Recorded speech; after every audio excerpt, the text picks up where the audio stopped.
வணக்கம் மக்களே, இன்னைக்கு நம்ம ட்ரிஃப்டர்ஸ் எபிசோட் 9 பற்றி டீட்டெயிலாக பார்க்க போகிறோம். வீடியோக்குள்ளே பொறுத்து முன்னாடி மறக்காம நம்ம சேனலுக்கு சப்ஸ்கிரைப் பண்ணிக்கோங்க. எபிசோடோட ஸ்டார்டிங்கில் செயின்ட் அவரோட டீமை சேர்ந்தவங்களும் ட்ராப்ஸை பிடிச்சி வச்சிருக்க இடத்த நோக்கி போயிட்டு இருக்காங்க. கண்டிப்பாக ட்ரிஃப்டர்ஸ் அடுத்தது அங்கே தான் அட்டாக் பண்ணுவாங்கன்னு. அந்த ஃபோர்ட்டை அட்டாக் பண்ணி இவங்க ஜெயிக்கிறது ஒன்றும் ஈஸியான விஷயம் கிடையாது. பட் அதை மட்டும் செஞ்சு முடிச்சிட்டாங்கன்னா கண்டிப்பாக இந்த எம்பையர் தோக்க தான் போகுது. இன்னொரு பக்கம் ட்ராப்ஸை பிடிச்சி வச்சிருக்க இடத்துல இப்போ அவங்களுக்கு அளவுக்கு அதிகமாக வேலை வாங்கிட்டு இருக்காங்க. அதுக்கான காரணம் ஃபுல்லாகவே வார் நடக்கிறதுனால இவங்க கிட்ட வெப்பன் ரொம்பவே பற்றாக்குறையாக இருக்குது. ஸோ அதுக்காக தான் ட்ராப்ஸோட வேலையை அதிகமாக இன்க்ரீஸ் பண்ணியிருக்காங்க. ஆல்ரெடி இந்த ஒர்க் ப்ரெஷர் தாங்காமல் நிறைய பேர் உயிரை விட்டுருக்காங்க. பட் அதெல்லாம் கூட இவங்க சுத்தமாக கண்டுக்கவே இல்லை. இப்போ டக்குன்னு எல்ஸ் அவங்களோட அட்டாக்கை ஸ்டார்ட் பண்ணுறாங்க. கையில் இருக்க பாம்பை பற்ற வச்சு உள்ளே போட்டது மூலியமாக அங்கே இருக்கிற எல்லாத்தையுமே தரமட்டமாக அழிக்க ஆரம்பிக்கிறாங்க. ஃபர்ஸ்ட் டைமாக இந்த உலகத்தை சேர்ந்த சோல்ஜர்ஸ் இப்போ தான் ஒரு பாம் அட்டாக்கை ஃபேஸ் பண்ணுறதுனால அதை எப்படி சமாளிக்கணும்னு சுத்தமாக புரியாமல் எல்லாருமே ஒரு பதட்டமான நிலைமைக்கு போயிட்டாங்க. நம்ம ஓட ஆல்ரெடி சேர்த்து வச்சிருக்க பிளாக் பவுடரை பயன்படுத்தி தான் இந்த பாம் எல்லாத்தையுமே உருவாக்கி இருக்காரு. நம்ம ஹீரோ இப்போ அவனோட ஆர்மியை கூட்டிகிட்டு வந்துட்டான். எல்லாருமே கத்த சொல்கிறான். காரணம் இப்படிப்பட்ட நிலைமையில நம்ம அவங்கள நோக்கி கத்தி ஓடினா தான் அவங்களுக்குள்ள ஒரு பயம் ஏற்படும்னு. நம்ம ஹீரோவோட வார் ஸ்ட்ராட்டஜி செம்மையாக செயல்படுது. அதே மாதிரி எல்லாருமே பயப்படுறாங்க. இப்போ டவர் மேலே இருக்க சோல்ஜர்ஸ் அவங்களோட ஆரோஸை யூஸ் பண்ணி அட்டாக் பண்ணலான்னு பார்க்க போது இன்னொரு பக்கம் யோசிச்சு பாம்பை பயன்படுத்தி அவங்களோட கதையை முடிக்கிறாங்க. யோசிச்சு அவங்களோட ஆரோஸில் பாம்பை அட்டாச் பண்ணி மேலே ஷூட் பண்ணுறது மூலிமா அவங்களோட கதையை காலி பண்ணுறாங்க. சோல்ஜர்ஸ் எல்லாரும் ஒரே இடத்துல திருப்பி ரீக்ரூப் ஆகலான்னு பார்க்க போது எல் சைட்லேருந்து சத்தம் போடுறாங்க. எதிரிங்களோட எண்ணிக்கை ரொம்பவே அதிகமாக இருக்குது. அவங்கள நம்மளால் ஃபேஸ் பண்ண முடியல. உங்களோட உயிரை காப்பாற்றிக்கோங்க, இந்த இடத்த விட்டு ஓடி போயிடுங்கன்னு. சுற்றி புகை மூட்டமாகவும் நெருப்பாகவும் இருக்கனால சோல்ஜர்ஸால் எந்த விஷயத்தையும் பார்க்கவே முடியல. எல்ஸ் இப்படி சொல்கிறதுக்கான காரணம் அவங்க யாருமே திருப்பி ஒன்றா சேரக்கூடாதுன்னு நினைக்கிறாங்க. அவங்க எல்லாருமே இந்த இடத்த விட்டு ஓடி போயிட்டாங்களா இல்லை தனித்தனியாக பிரிஞ்சுட்டாங்கன்னா அதுதான் அவங்களுக்கு நல்லதுன்னு.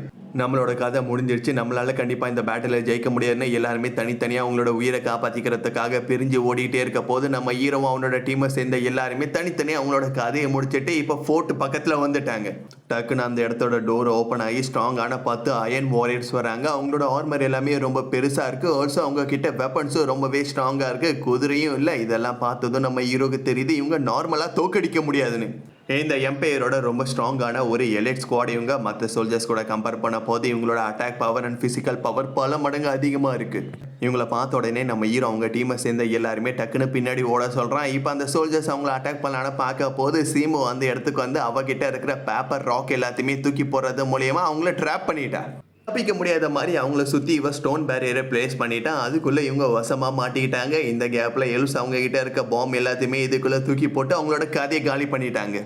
ஸ்ட்ராங்கான சோல்ஜர்ஸை இவங்க அசால்ட்டாக தோக்கடிச்சிட்டாங்க. இதுக்கப்புறம் நம்மளால் இவங்க கூட சண்டை போட்டு ஜெயிக்க முடியாதுன்னு அந்த ஃபோர்ட்டோட டோரை இவங்க க்ளோஸ் பண்ணிட்டாங்க.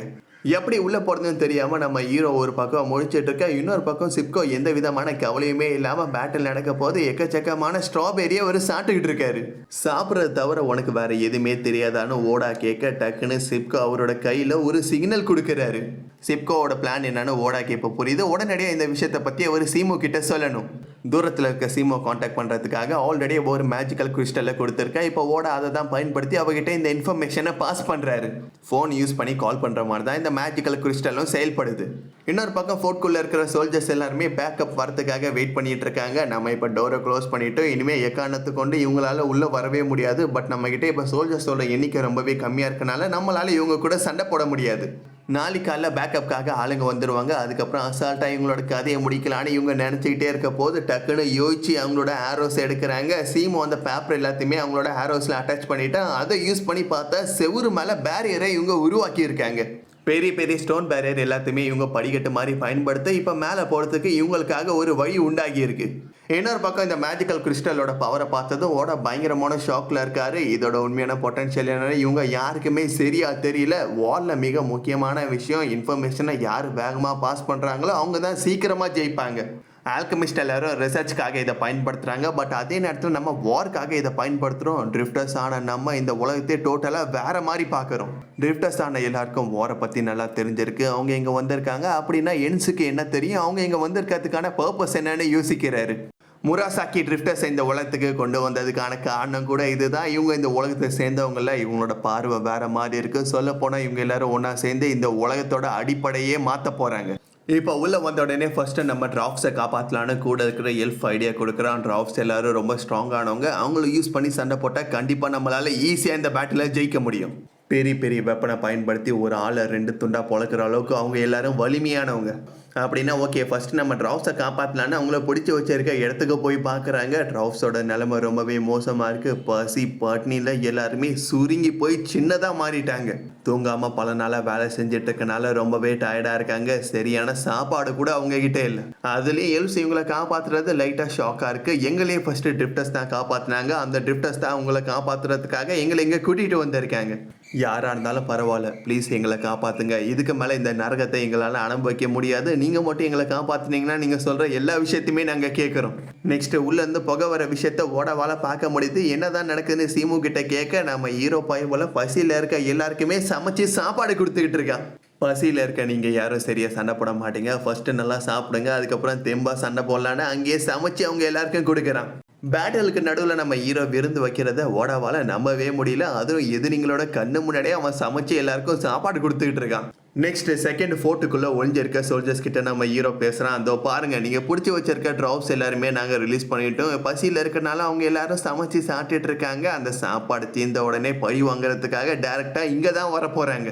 எங்ககிட்ட ஆளுங்களோட எண்ணிக்கை ரொம்பவே அதிகமாக இருக்குன்னு உங்களுக்கு தெரியும். கண்டிப்பாக சண்டை போட்டு உங்களால் ஜெயிக்க முடியாது. பேசாமல் சரண்டர் ஆகிட்டு உங்களோட வெப்பனை எங்ககிட்ட கொடுத்துட்டு இந்த இடத்த விட்டு நீங்கள் போனீங்கன்னா உங்களை நான் உயிரோட விட்டுடுறேன். இல்லைனா உன்னை 10 நிமிஷத்தில் சாப்பிட்டு முடிச்சுட்டு உள்ளே வந்துடும் சொல்ல அவங்களும் வேறு வழியே இல்லாமல் எல்லாரும் அவங்களோட வெப்பனை கொண்டு வந்து கொடுத்து சரண்டர் ஆகிட்டாங்க.